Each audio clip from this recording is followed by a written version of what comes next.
There he is, Funky himself, Ben Askren, on via the magic of Skype. Ben, how are you?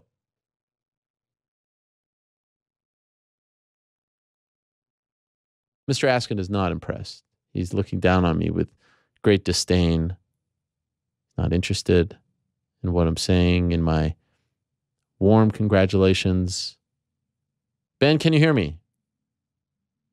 What's up, Mr. Ariel? Oh, how are you, Ben? Good to see you.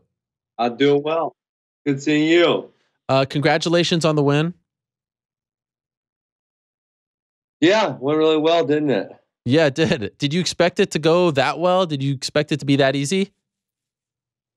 No, not at all. And actually, I've worked out with them before, and so I was really thinking I could get it done in about a round and a half or 2 rounds. But then I had that thought process, like you never want to think it's going to be too easy, right? If you start thinking it's too easy, that f's with your mind. So I said, well, let's be ready for a 5-round battle. But I was thinking I might be able to get him done in a round and a half, 2 rounds. I never in my wildest dreams expected it to be 1 minute or less than a minute.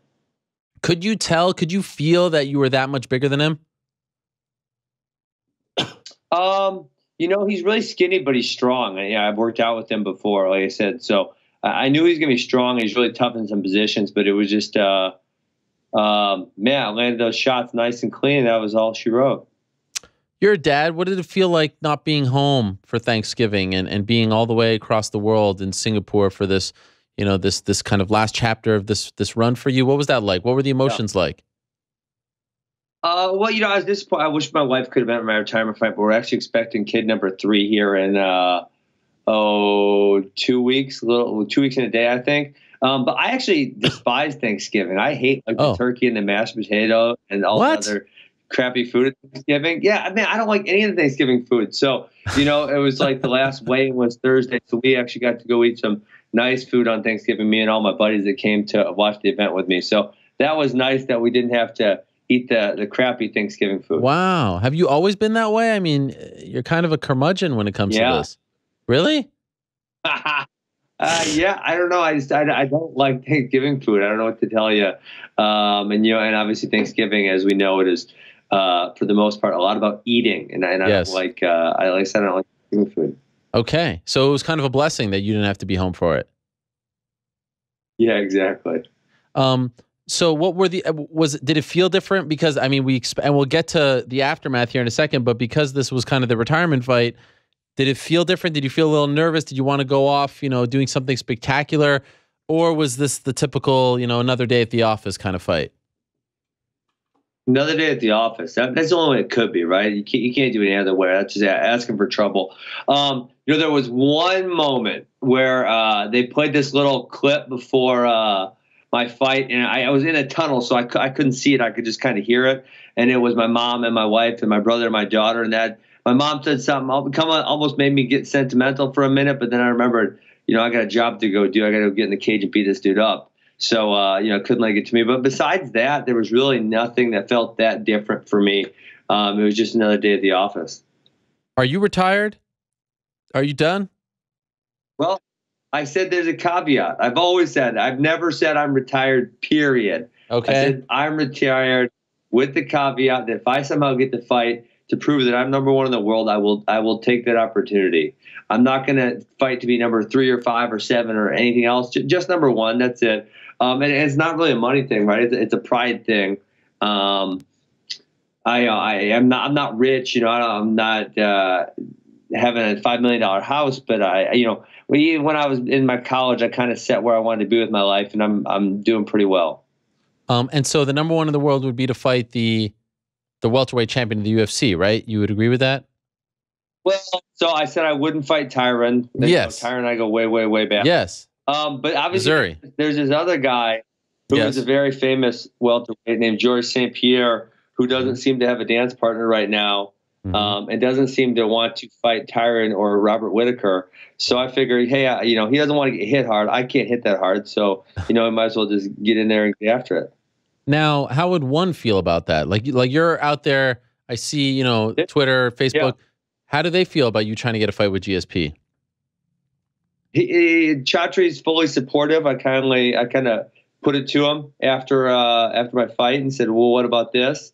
He said, sure, have at it. And, obviously they would love to either co-promote it or promote the fight. And, I don't know that's obviously it's not going to happen in the next couple of months, but there's a lot of things coming down the pipe that could make this happen. Obviously, the biggest one being the Ali Act. That could be a big deal. And there's some other things coming down the pipe that could make this more realistic than it may seem today. Like what? What could you tell us? Well, I said the Ali Act, number one. Isn't that good enough for you, Ariel? I mean, that's pretty good, but I knew about that already. What else? I can't play all my cards. But so you're confident that this is actually like a possibility. This could actually happen. It's not just some crazy pipe dream. Well, as long as George isn't of the mindset that he would never fight me, but like for reasons I outlined earlier, I don't see why he wouldn't want to. He hasn't seemed to call out Whitaker or Tyron Woodley since his last fight got over. Which was something I was curious to see who he was going to call out, and he didn't call out either of them. Right. So if he needs a dance partner, I'm more than willing to fit the bill. I'll come to Montreal and fit the bill for him. We'll fill up the Bell Center. Yeah, I have no doubt about that. Let's just say, unfortunately, Tyron Woodley loses the belt in the next few months. Fights, things don't go his way. Would you then change your attention and focus on the welterweight, or is it essentially like GSP or bust at this point, given who he is in the sport? Yeah, I mean, well, GSP could also say I'm done, I'm not fighting again, right? Or GSP could say I'm staying at middleweight. So we don't know exactly what GSP is going to do. So I think that's the one that makes the most sense. Obviously, if Tyron were to lose, which I just don't see that happening. I think that's unrealistic when I look at the welterweight field that he's got to fight. It's just I don't think any of those guys are going to beat him. So yeah, if that were to somehow, if he were to slip and fall and tear his ACL, then sure. So right now, are you actively trying to figure out a way to get this fight, or at this point, like, are you retired? I'm retired with one caveat. It's as simple as that. It's really as simple as that, right? Obviously, my contractual situation 4 years ago is pretty well detailed in the fact that I have little to no trust of Egghead. And so, I mean, if there's a way to make it happen and kind of put him on the back burner, which he's kind of getting put on the back burner by WME IMG anyways, it seems, then like I said, we'll make it happen. If not, I will be happily retired, man. I've accomplished a lot. If we're, if we're talking combat sports, when, if I'm a 12-year-old kid, I'm looking at what I've done now by age 33, I couldn't have ever dreamed I was going to do this much. And, as far as the sport of mixed martial arts, I've never said no to a fight. I've said yes every single time. And obviously, I haven't had the ability to get in there with some of the best guys in the world for reasons that were beyond myself. But there's not really much more I could have done in the sport of mixed martial arts.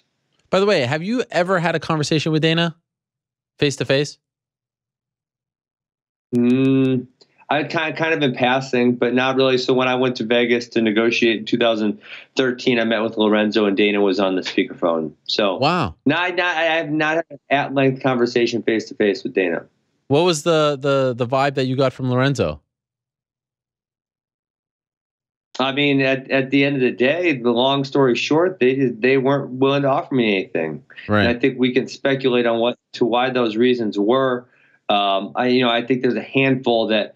You can't just pick one and say it was that or it was this. I think there was 3 or 4 different reasons that kind of compounded on top of each other why they made that decision. But, at the end of the day, I left Vegas without an offer. Wow. And at one, they've treated you really well. How many cars have they given you over there at one? 3. 3. Which ones? Yeah. I don't know. I'm not too much of a car guy. They're pretty fancy and sweet, though. Where are they? Ariel, you shouldn't believe everything you see on Twitter. Oh, I got duped by the great front row Brian. I got worked. Yeah. They don't give you any cars? Not one car? Not one stinking car? Well, they paid me pretty well. I could buy a couple cars if I want to. I'm not much of a car guy, though. Okay. Yeah. Never really kind of suited you. Well, like, do you feel like maybe the competition was left on the table, but money-wise, you made as much as you could? I made enough to be really happy. Yeah, I mean, obviously, I don't know exactly. I've never asked Tyron exactly what he's getting paid, right? but obviously at the high end of the UFC, some of those guys make more money. But I would say I'm in the upper 2 to 3%. Would be my guess without knowing for a fact. Okay. I said a couple weeks ago that if I could be an MMA fighter, I would do it your way. And I hope you take this as a compliment. Fight for the most money against the least good competition. I know I butchered that, but you get what I'm saying. Easiest opponents for the most amount of money. Yeah. Is that accurate? Is that unfair, or is that accurate? Shouldn't it always be that way? Take the least amount of damage, make the most amount of money. Isn't that the whole goal of this whole damn thing? Yeah, that definitely is. Obviously, it's not necessarily the path that I envisioned for myself, right? And it ended up working out really, really well. And honestly, some of these people aren't as bad as I made them look, right? I mean, Shinya Aoki, for example, got him out of there in a minute, but he submitted Eddie Alvarez, right? I mean, he went 5 rounds with Gilbert Melendez. I mean, this is a tough dude, a really tough guy. And so some of these guys, I made them look pretty bad, and maybe they're not really as bad as I made them look. I still feel like your cloud hangs over Bellator. As long as Douglas Lima is champion there, I just feel like your presence is still there. And maybe that changes once Rory becomes champion. Do you feel the same way? Like you're still a cloud hanging over them? I can't believe that everyone's writing Douglas Lima off so easily. Oh. I mean, you just did it right there, and pretty much everything else I've read on Twitter and everywhere else is pretty much saying like it's a done deal. Rory's going to beat Douglas. Douglas, he's tough, man, and he hits and he kicks really hard. And so Rory has he's had some masterful performances, but he's also had some performances that left a lot to be desired, right? And so I guess we don't really know which Rory's going to show up because he has had some deviations in his performance. So I definitely don't think it's out of the question that Douglas wins on January 20th. And yeah, sure, I think my cloud does hang over that. And I think people never gave me credit for how good Koreshkov and Lima really were, but now obviously they're seeing that. And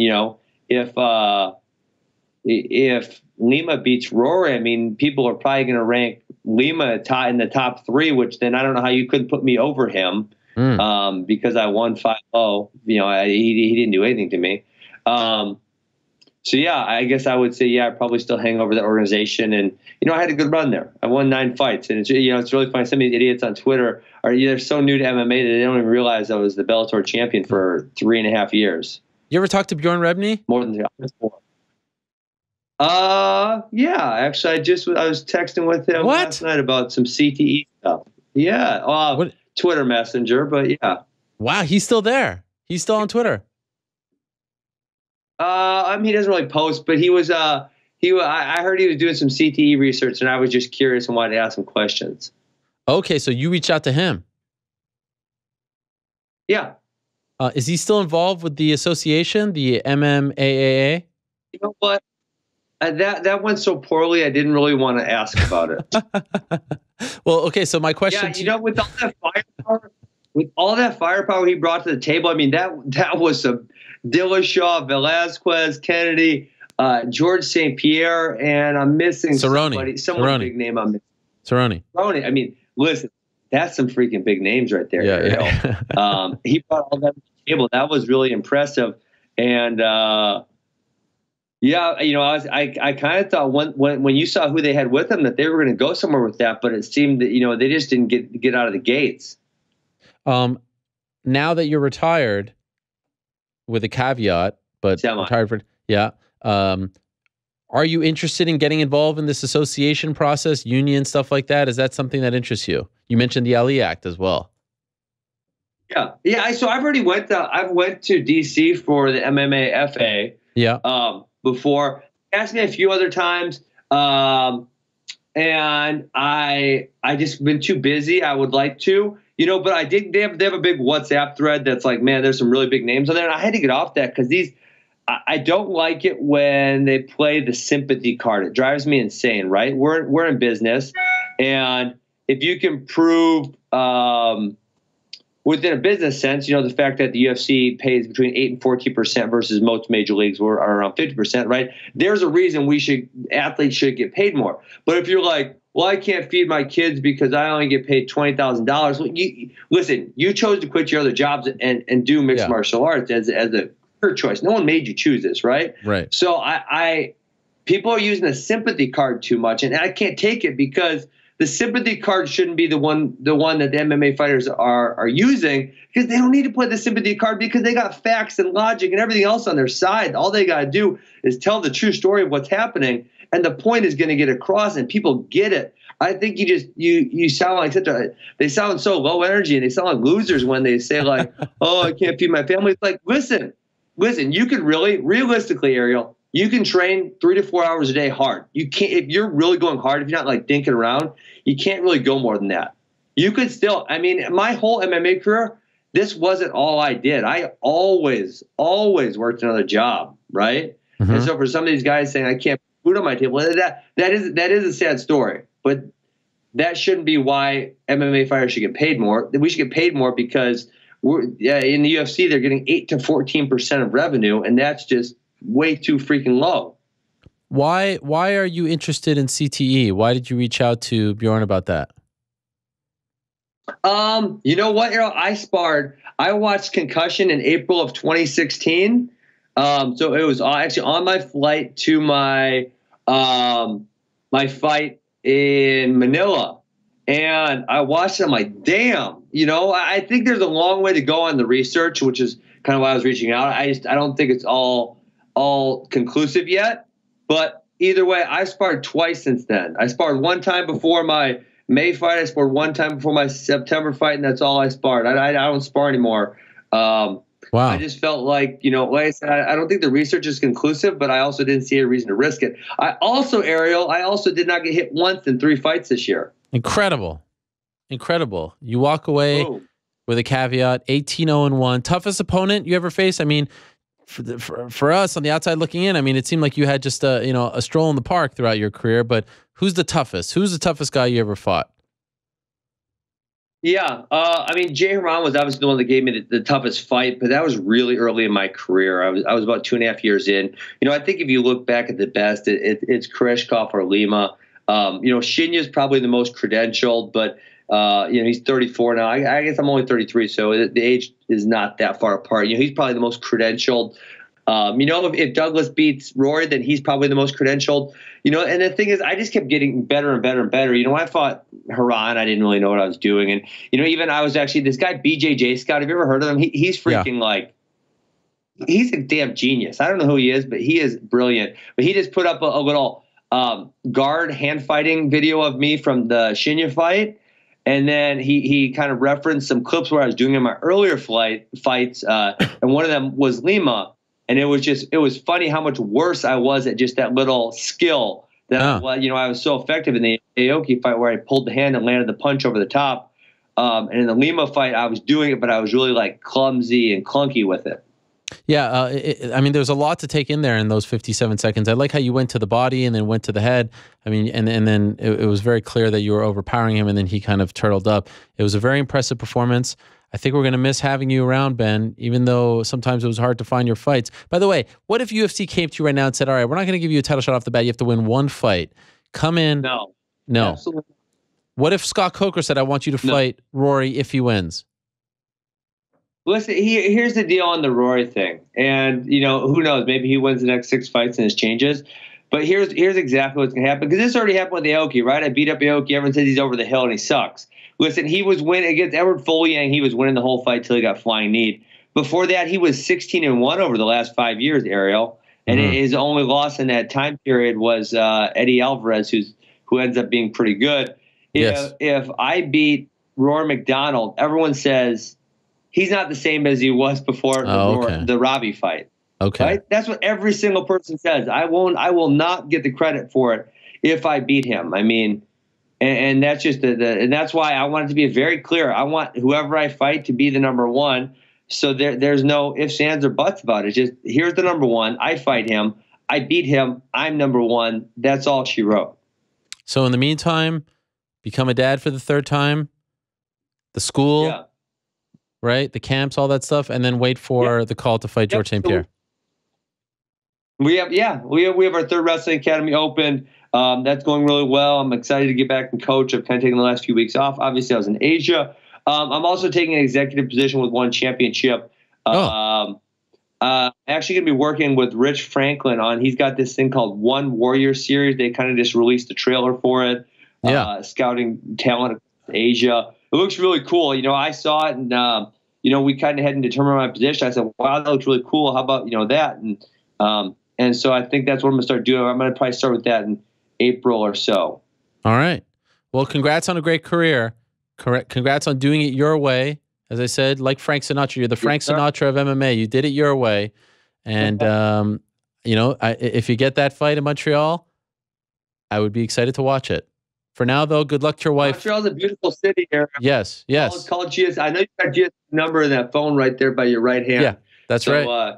Shoot him a text and say, George, why not? You know, and the thing I've realized about GSP that I didn't realize earlier is like, I don't need to talk any shit. George is a martial artist. That's right. And that's as much as we're just going to test our martial arts skills. I'm not going to talk any trash. Okay. We're just going to get in there as martial artists and settle it. I'll send him this clip. Boom. Thank you, Ben. We've come a long way in our relationship. It's good to have you here after your retirement fight. I appreciate it. All right.